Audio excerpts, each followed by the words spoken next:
Okay, ilabas ang assignment. Di ba sabi ko individual reporting ngayon? Tumayo ang gusto mauna.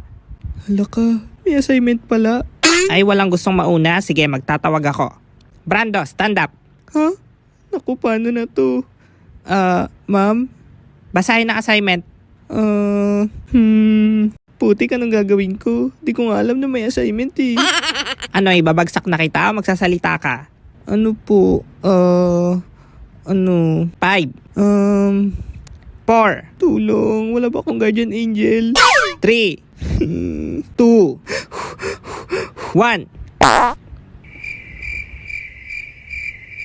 Mga hindi malilimutan moments sa klase.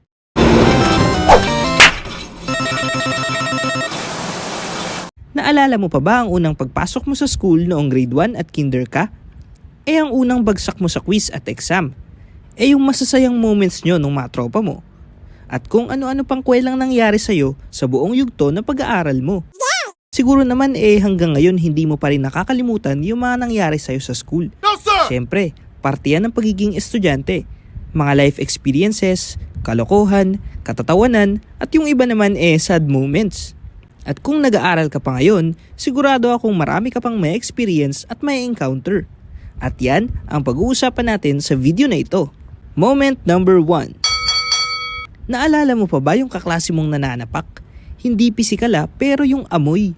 Oo, amoy putok, anghit, baktol, bantot at kung ano-ano pang tawag sa amoy nila. Siyempre, hindi mo ito makakalimutan dahil isa ka sa mga nakaamoy ng tinatago niyang powers.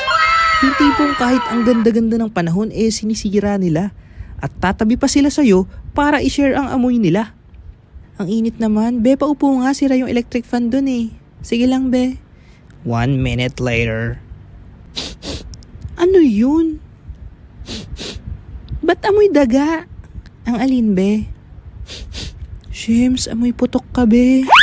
Wala, may naamoy lang. Yung pabango ko siguro yun no? Ang bango diba be? Hindi talaga be. Ano yan, vanilla with kilikili extract? Oo nga sumisiksik sa ilong. Bili ka na rin be, baka gusto mo, order kita. Hindi na be, okay na ako sa tawas. Teka, alam kong may naaalala ka na sa puntong ito. Pero syempre, dapat maging mabait kang mamamayan ng bansa. Turuan mo kung paano mawala ang putok na nananalaytay sa kanila. Pero sana wag mong direktang sasabihin Order number 2, dito po. With Coke float po ito? Opo, dito po. With fries po?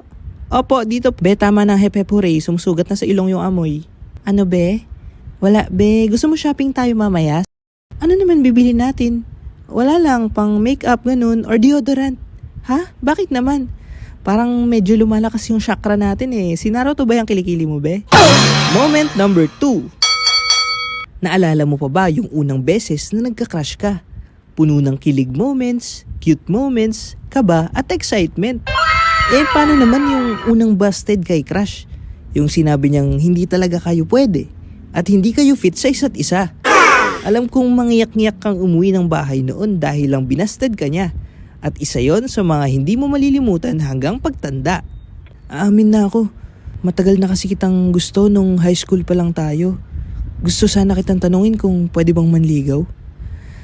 Mark, thank you sa pag-amin pero mabait ka naman pero gusto ko kasi pogi Pero maganda ka pumorma Kaso di ka kasi matangkad pero at least basketball player ka.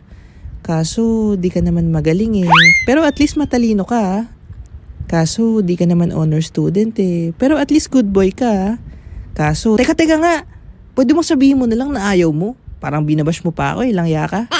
Moment number 3. Naalala mo pa ba yung tindera nyo sa kantin? Yung kilay niyang parang ginuhitan ng Sharpie sa sobrang nipis at tingkad. Siya lang naman ang isa sa pinakamasungit at kinakatakutan ng school. Yung tipong gutom ka na pero parang atras yung sikmura mo sa pakak niyang makeup at nakabusangot na muka. Kulang na lang pukpukin niya bawat estudyante kada bibili. Paano nga naman kasi? Ang ingay niyo sa pila. Bad trip tuloy yung kilay niya. Ano bang ingay? Pumila na maayos dyan. Hoy. Itatapon ko tong palamig nyo. Ay, doon ka sa likod. Paunahin mo to, mukhang tuyot na sa gutom.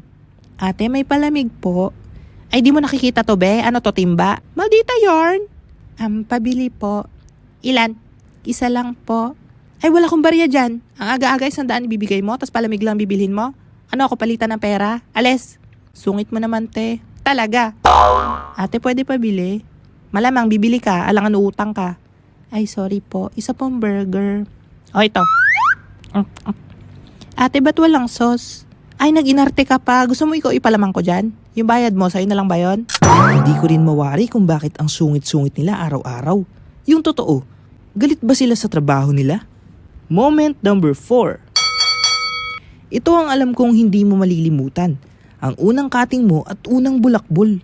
Oo, tama. Marami sa atin ang nakaranas ng tumakas sa klase dahil sa aya at trip ng mga tropa. Yung alam nyo nang walang klase mamaya, kaya nagpaplano na kayong tumakas at maggala.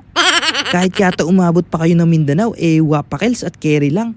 Basta makapagkating lang ng may kaba na may halong saya. Bah, 30 minutes na wala pa si mama. Oo nga eh. What if tambay na lang tayo pre? Kating tayo. Oo nga, di naman na yata papasok si mami. Ano pre, sama ka? Baka pagalitan tayo eh. Sus, ang hina mo naman. Di tayo mahuhuli niyan, saka di naman papasok si mami. Tara na pre, para may experience mo. 1 hour later. Sarap pala tumakas no?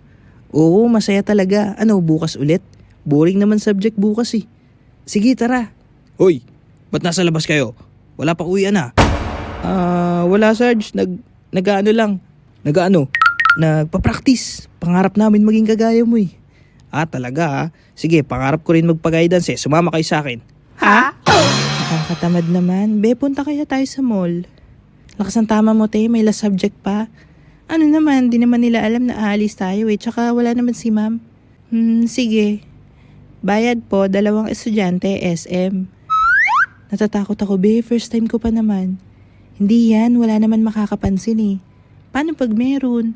Di irapan mo. Anong sabi mo? Magaling kayo sa kalokohan ha, sino teacher nyo? Ma'am? Ano, saan ang klase nyo? Sa mall? May quiz kayo sa sinihan? Baba! Langya ka, be. First time na nga, nahuli pa. Oh, huwag gagayahin ha.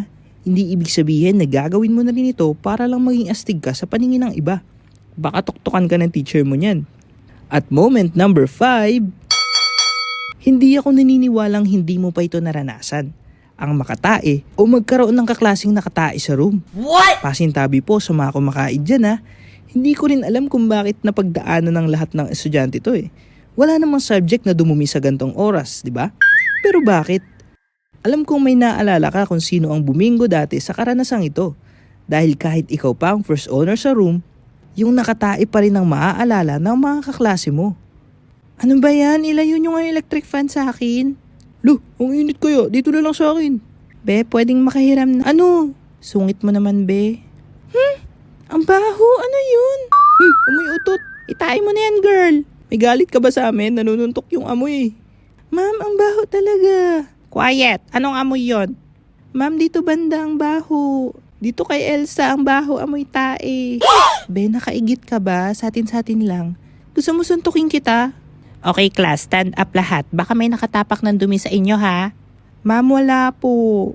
Uy, Elsa, stand up daw. Oo nga, Elsa, tumayo ka. Hindi naman ako yun eh.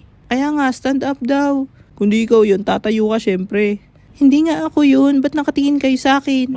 Shh, class, quiet. Elsa, stand up na. Nakatayo na lahat ng kaklase mo, oh. Hindi po ako yun, ma'am. Kaya nga, tayo na. Hindi nga kasi ako yun. Ba't kaya napatay si Elsa? Mukha ka raw kasing inodoro, be.